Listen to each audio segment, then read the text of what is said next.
Olá, queridos irmãos, sejam bem-vindos à nossa escola bíblica. E como os irmãos sabem, nesse semestre nós estamos estudando então o panorama do Novo Testamento. E hoje nós vamos ver então a segunda aula sobre o Evangelho de Lucas, a segunda aula de introdução ao Evangelho de Lucas. E na aula de hoje eu quero ver 4 pontos importantes com os irmãos sobre o Evangelho escrito pelo nosso irmão Lucas. Nós vamos ver o esboço, a ocasião da escrita, o propósito do Evangelho e a autoridade do Evangelho. Sobre o esboço, a divisão do Evangelho de Lucas é muito simples e todo o Evangelho então pode ser dividido em 4 pontos principais, como os irmãos podem acompanhar então aí do lado. Os 4 pontos são, o Evangelho, ponto 1 é a introdução, né?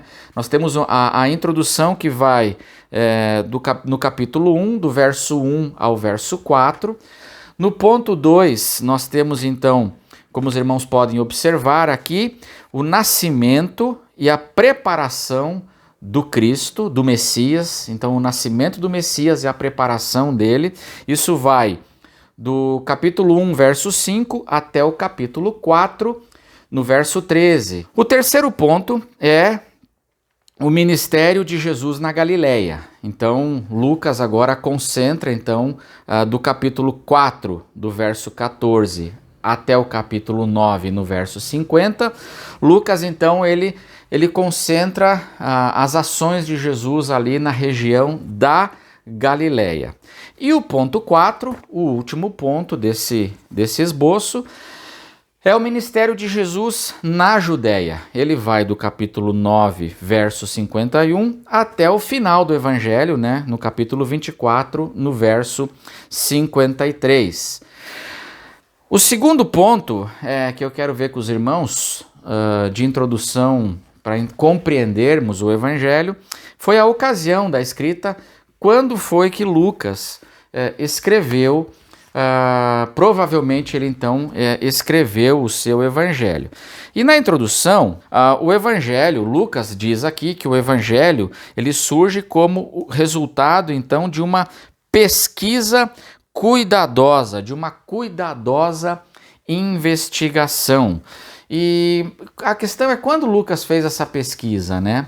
Em Atos, a partir do capítulo 21, Atos 21, diz que o apóstolo Paulo, depois da terceira viagem missionária, ele vai para Jerusalém, e Lucas estava com ele, e ele fica mais de 2 anos preso. Nessa sua ida para Jerusalém, o apóstolo Paulo, ele é preso, e Lucas estava com ele ali. Lucas não estava preso, Lucas estava livre. E muito provavelmente, então, foi nesses 2 anos da prisão de Paulo em Jerusalém que Lucas pôde fazer a sua pesquisa, então, de todos os fatos desde a sua origem. Conversar, como ele diz aqui, com as testemunhas oculares, né? Como ele diz aqui, com aqueles, os ministros da palavra, os apóstolos que estavam vivos, muita gente que ainda estava viva, que foi testemunha ocular das obras de Jesus, né? E das palavras de Jesus, viu Jesus. Lucas pôde, nesses 2 anos, então, que ele estava ali, né? Cesareia e Jerusalém, nesses 2 anos ele pôde então fazer essa pesquisa. Agora, qual é o propósito? O terceiro ponto que eu gostaria de destacar para compreendermos o Evangelho é qual foi o propósito então que Lucas tinha ao escrever esse Evangelho e essa narração coordenada para o excelentíssimo Teófilo, como ele fala aqui, né? E a principal intenção de Lucas era mostrar para Teófilo e para todos os gentios, né, que a oferta do Evangelho, a oferta da salvação, ela é uma oferta universal. Ou seja, Lucas queria mostrar que a salvação e a boa nova dessa salvação, elas não estão restritas a uma elite religiosa, elas não estão confinadas, né, a uma elite espiritual, a um pequeno grupo de pessoas especiais, não, de modo nenhum, mas a oferta do Evangelho, da reconciliação com Deus e da salvação, ela está disponível para todos os homens. Lucas começa no capítulo 1 já falando algo importantíssimo. Para mim, um dos versículos mais importantes do Evangelho de Lucas, Lucas 1, verso 10, é quando o pai de João Batista, né, ele recebe, né, aqui a notícia de que então o João Batista iria nascer, né? E ele era sacerdote, ele era um sacerdote lá do templo em Jerusalém.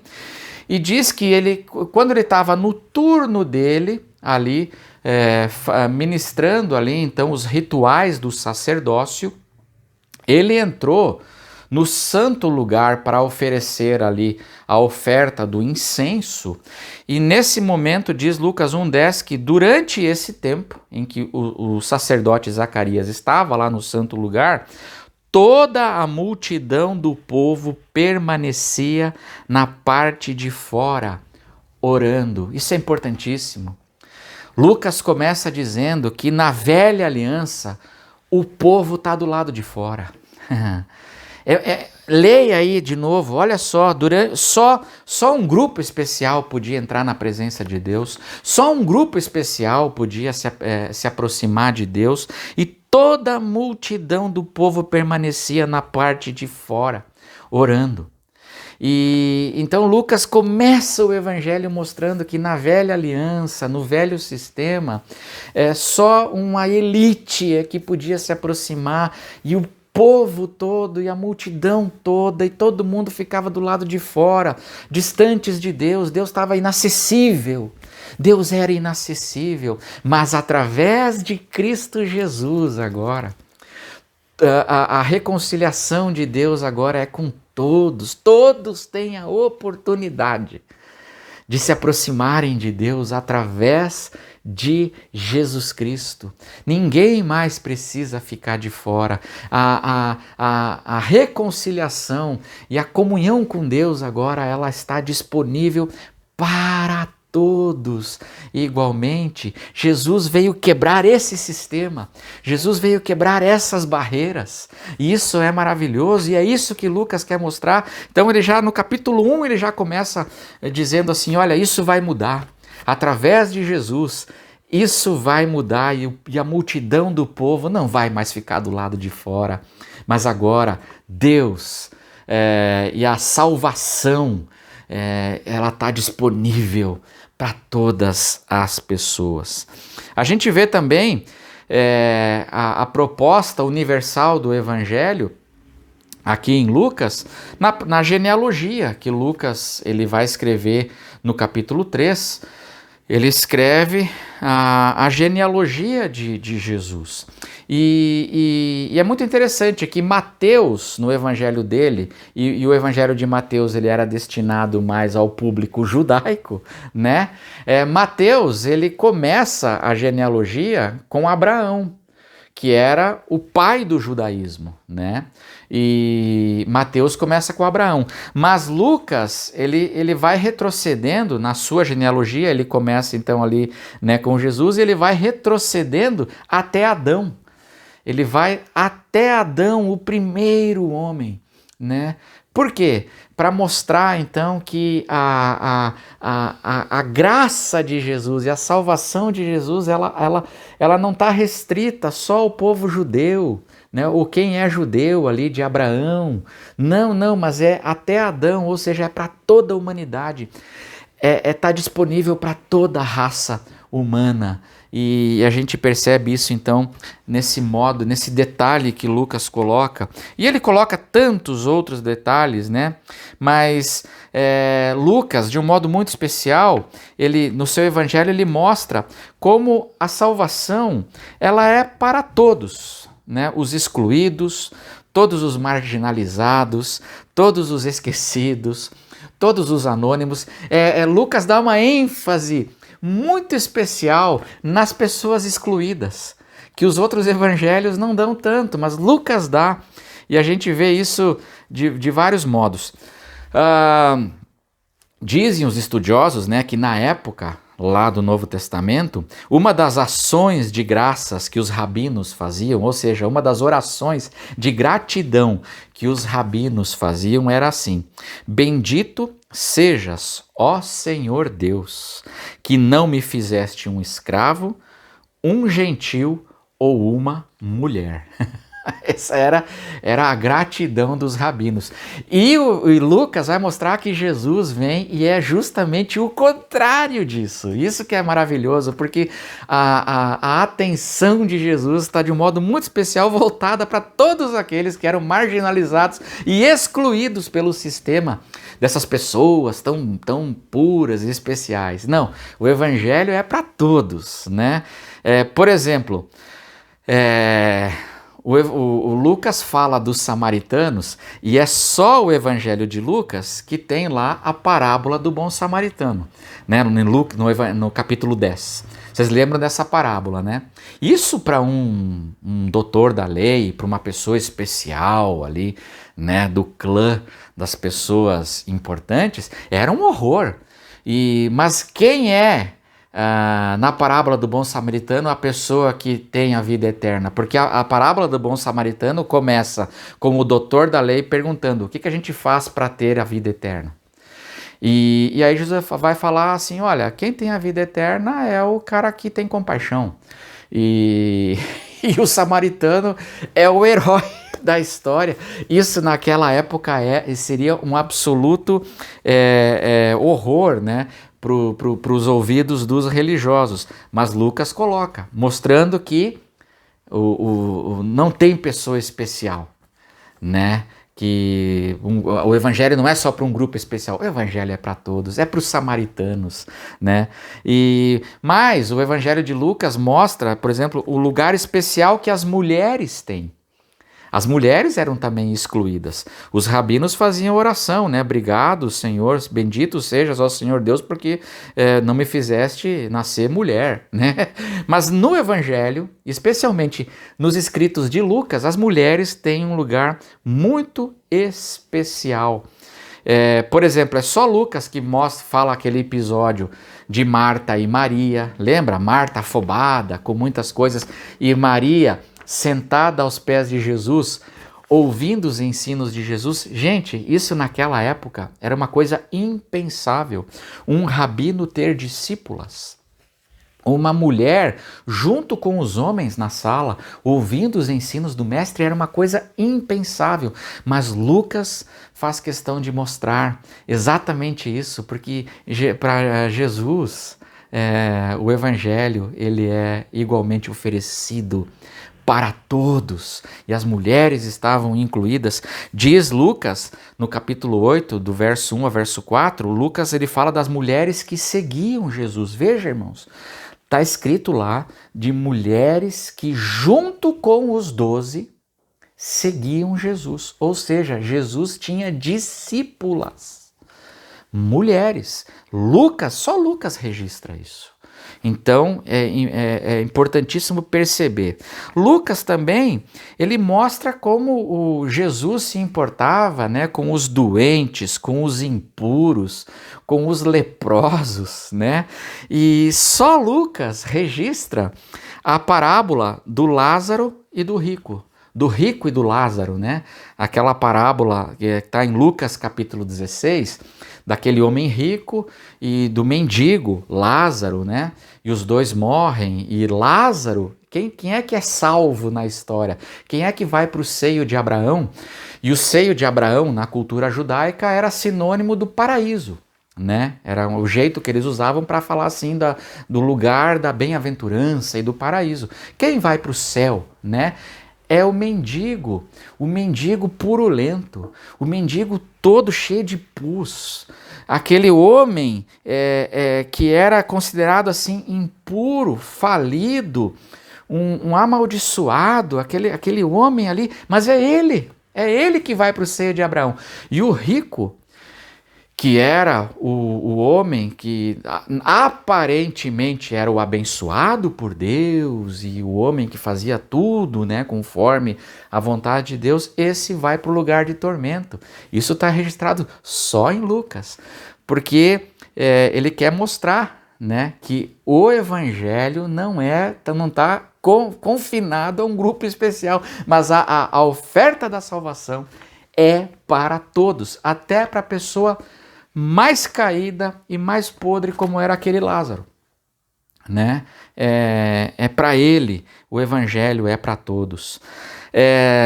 O que dizer também, né, Lucas capítulo 15, das parábolas, né, que Jesus conta e que estão registradas ali. E Lucas capítulo 15, os versos 1 e 2 começam dizendo assim, né? Aproximavam-se de Jesus todos os publicanos e pecadores para o ouvir. Os fariseus e os escribas murmuravam, dizendo: Este recebe pecadores e come com eles. Ele recebe pecadores e come com eles. E aí Jesus conta a parábola da ovelha perdida, da moeda perdida e do filho pródigo, né? Registrado ali em Lucas, querendo mostrar que ele veio para salvar os perdidos, né? E o que dizer dos publicanos? E Lucas dá uma atenção especial, né, para esse grupo marginalizado, que era o grupo dos publicanos. Só Lucas, por exemplo, registra a história de Zaqueu. Zaqueu, o publicano, lá no capítulo 19, quando Jesus diz para Zaqueu, Zaqueu subiu na árvore, ele era baixinho, ele subiu na árvore para ver Jesus, e Jesus falou assim para ele: Zaqueu, desce depressa, porque me importa que eu fique na sua casa. Jesus entra na casa desse homem, e essa história de Zaqueu, o publicano, que não é uma parábola, mas é uma história real, ela termina dizendo assim, né, que o Zaqueu, ele se arrepende, né, e então Jesus lhe disse para Zaqueu: Hoje houve salvação nesta casa, pois também este é filho de Abraão, porque o Filho do Homem veio buscar e salvar o perdido. Esse é o grande tema de Lucas, né? E é muito interessante que Jesus não pede para Zaqueu deixar de ser publicano. Jesus pede para Zaqueu deixar de ser desonesto. Mas ele continua um publicano agora abraçado, incluído na salvação. Que coisa fantástica! Isso era impensável para os judeus daquela época. Por exemplo, também, só Lucas registra a parábola do fariseu e do publicano que foram no templo orar. Lembra dessa parábola? Que um fariseu e um publicano vão lá no templo orar e diz Jesus que quem desce justificado para casa não é o fariseu, que é o homem, né, especial, o homem da religião. Não, quem desce justificado é o publicano. Porque o publicano demonstrava a correta postura de humildade e de quebrantamento diante de Deus. E isso é uma coisa chocante se você pegar o contexto da época. Então Lucas, ele tem esse lugar especial para os publicanos também, mostrando que o evangelho então ele está oferecido universalmente para todos e não só para uma elite. E mais, e aí eu quero caminhar já para o final, mas os discípulos de Emaús, lembra? O evangelho de Lucas, ele vai terminar com a história e caminhando para o final, né? Ele caminha ali, depois da ressurreição de Jesus, com aquela história dos discípulos de Emaús, aqueles dois discípulos, quando Jesus se revela, o Jesus ressurreto se revela para aqueles dois discípulos no caminho. E eu acho essa história de uma ternura e de um toque especial. Sabe por quê? Porque essa é uma das manifestações mais detalhadas que nós temos do Jesus ressurreto no Novo Testamento. O Jesus ressurreto aqui essa história dos discípulos de Emaús, ela é uma das histórias mais detalhadas e mais importantes, então, dessa manifestação do Jesus ressurreto. A pergunta é, para quem Jesus se manifesta assim? Não é curioso? Gente, Lucas fala que ele se manifesta para eram dois discípulos, um se chamava Cleopas, o outro nem o nome é citado. A pergunta é, quem era Cleopas? Ele nunca apareceu antes. Ele era um discípulo totalmente desconhecido, um discípulo que não era, do ponto de vista humano, importante. Ou seja, ele não era um Pedro, ele não era um João, ele não era um apóstolo Tiago, ele não era Cleopas, nunca se ouviu falar dele antes, nunca mais se ouviu falar dele depois, mas Jesus foi atrás desses dois. O Jesus ressurreto foi atrás desses dois. Por quê, hein? Porque todos são importantes, igualmente importantes para Jesus. Não é só o apóstolo Pedro que é importante para Jesus, não é só o apóstolo João, não, Cleopas também é um homem desconhecido, sem expressão, um esquecido, mas que Deus não esquece. Jesus não esquece. Todos são igualmente importantes para Jesus, e uma das provas disso que Lucas quer mostrar aqui é exatamente isso, é que Jesus ressurreto, ele vai atrás de dois discípulos completamente desconhecidos e se manifesta e traz eles de volta, porque eles estavam indo embora, estavam se desviando, e Jesus se importa tanto com eles que caminha com eles e gasta tempo com eles e se revela para eles de um modo muito detalhado, muito especial, e duas pessoas sem expressão no Novo Testamento, sabe por quê? Porque todos são igualmente importantes para Jesus. E aí eu encerro com o quarto ponto, que é a autoridade. É muito importante entender a autoridade que esse evangelho tem dentro da igreja primitiva e do Novo Testamento. Preste atenção, Lucas era cooperador de Paulo. Depois da primeira prisão de Paulo em Roma, que está registrada no livro de Atos, a tradição cristã diz que Paulo foi solto dessa primeira prisão e ele passa mais alguns anos, então, pregando o evangelho. E depois dessa primeira prisão, ele escreve, então, nas suas viagens missionárias, a primeira carta de Paulo para Timóteo. Lembra que eu disse, por isso que eu falei no início, a ocasião da escrita? Lucas, ele pesquisa nos 2 anos lá em Jerusalém e ele então escreve os seus livros ali nesses anos de prisão em Jerusalém, Cesareia, Judéia e Roma, né? Ele escreve o seu evangelho, escreve o livro de Atos, e na primeira carta de Paulo para Timóteo, né, a gente percebe que o apóstolo Paulo coloca o evangelho de Lucas na categoria de escritura sagrada. E isso é muito importante. O apóstolo Paulo, ele em 1 Timóteo 5, 17 e 18, ele faz uma citação, que ele fala assim, ele cita as escrituras. Olha o que diz o apóstolo Paulo. Devem ser considerados merecedores de pagamento em dobro os presbíteros que presidem bem, especialmente os que se esforçam na pregação da palavra e no ensino. Pois, verso 18, agora ele dá a razão desse conselho que ele deu para Timóteo, pois a Escritura declara. A Escritura declara. E o que a Escritura declara? A Escritura declara, não amordace o boi quando ele pisa o trigo, e ainda, o trabalhador é digno do seu salário. Paulo está citando a Escritura. Não amordace o boi quando ele pisa o trigo, está escrito lá em Deuteronômio. Deuteronômio capítulo 25. Agora, o trabalhador é digno do seu salário, está escrito aonde?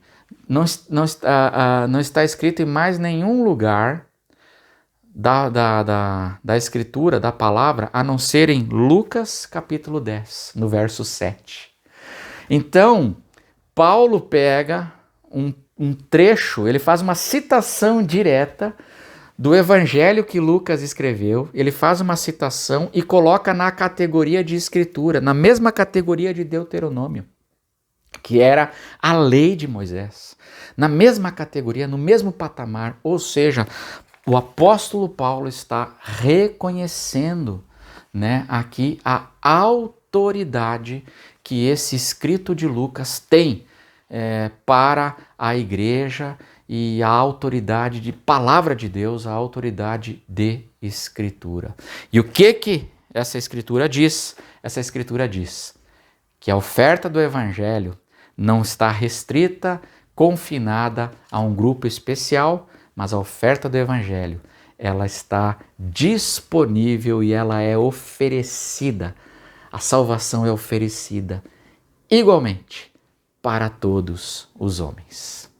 Espero que essa aula motive você a ler essa escritura que tem autoridade de escritura, né? O Evangelho de Lucas, e você edifique a sua vida. Que Deus abençoe, fique com a paz do Senhor.